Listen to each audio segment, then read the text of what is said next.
Hello bakunzi ba Sky Media TV, Sky Media Burundi. Nizera yuko aho muri hose mumerewe fresh. Right now unyumvise kuri microphone ucumenya yuko ndakuzani update zimwe utazokwigira usanga ahandi. Uno munsi rero kumeza dufise iki? Uno munsi kumeza dufise inkuru yiriwe iracana cyane ko kumbuga ngurukana bumenyi.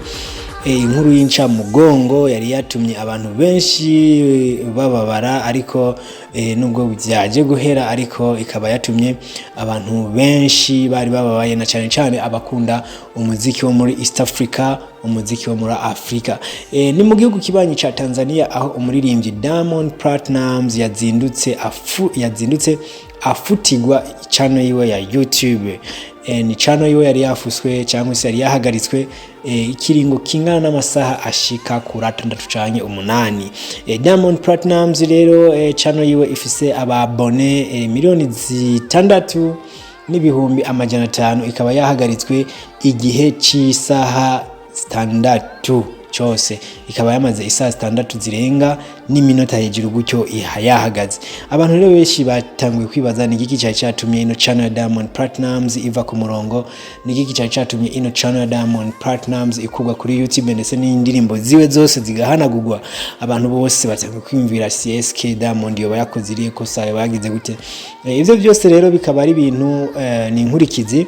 Muribuka yuko mu misi heze n'ubundi hariho itangazo ryavuga yuko urubuga rwa Diamond cyangwa se channel yiwe yabaye hacked cyangwa se yinjiriwe n'abantu, ni kuvuga abadokos cyangwa se abahackers bakaba bari bahakinze iyo channel ya Diamond Plutnumz. Yego ni nyuma rero guhackinga channel ya Diamond Plutnumz, channel ya Mboss, aba bahackers barashoboye gupostinga ko content bajya ko live, bagira ico bitwita streaming y'ibintu vya Bitcoin, bijya bintu by'uruhererekane rw'amafaranga bya Bitcoin. Kandi ivyo bintu rero navyo birabujijwe na YouTube rero ikaba ibuza posting nkenizo. Haro post rero YouTube idashobora kwemera ko ucisha ko kuri channel. Rero channel ya Diamond Plutnumz barashoboye kuyihackinga hama bacisha ko ama post atemewe na YouTube. Niko rero guca YouTube imufatira ibihano ikugara channel yiwe. Ibi rero byama byabaye abantu benshi bakoresha imbuga ma channel Facebook nini Instagram, ugasanga bapostinze ibintu bitemewe n'amategeko.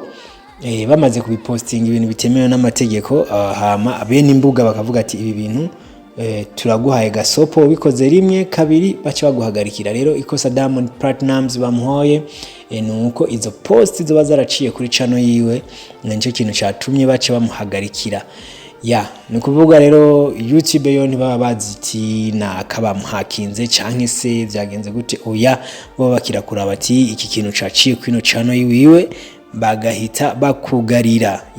Urumva rero yuko karakaga gakomeye ku bakunzi b'umuziki wa Diamond Plutnumz, byari n'ivyishimo ku rundi ruhande rw'abagwanya Diamond Plutnumz, ariko ibintu bikaba byarangiye neza. Aba IT cyangwa se abajejwe gukurikirana amachannel ya Diamond Plutnumz bakaba basubije ibintu mu ngiro. Channel ya Diamond Plutnumz yaba abone imiliyoni 6,500 bakaba bashoboye kurokoka.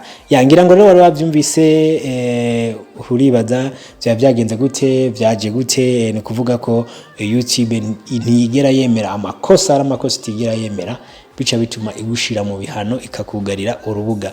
Yego ngira ngo urashobora gusiga ibitekerezo muri comments kugira ngo turonke izindi nkuru tuzohora tuganira ko. Ndababwira rero yuko ubu ibintu ni munange na mavuta ni bala, yani siku hizi tunakuja pole pole mpaka tuwashe moto.